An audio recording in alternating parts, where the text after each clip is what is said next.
આ ન્યૂઝના પ્રાયોજક છે CSC બાલ વિદ્યાલયા. લાહોરી ઝીરા, હર કોઈ પીરા લાહોરી ઝીરા. વલસાડ જિલ્લામાં હિટ એન્ડ રનના કેસમાં 27 મૃતકના વારસદારોને ₹2 લાખનું વળતર ચૂકવાયું.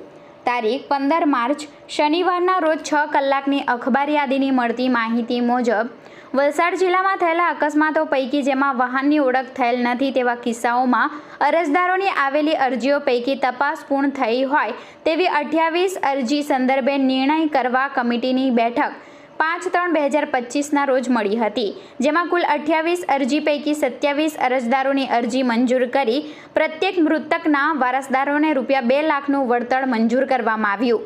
ભોગ બનનાર પરિવારોને આંશિક રીતે આર્થિક મદદ મળી રહે તે માટે હકારાત્મક અભિગમો સાથે જિલ્લા વહીવટીતંત્ર તરફથી ઇન્ચાર્જ જિલ્લા મેજિસ્ટ્રેટ અતિરક ચાપલોત તથા જિલ્લા પોલીસ અધિક્ષક ડોક્ટર કરણરાજ વાઘેલાના વરદ હસ્તે વળતર મંજૂરી અંગેના હુકમો મૃતકના કાયદેસરના વારસદારોને એનાયત કરવામાં આવ્યા છે.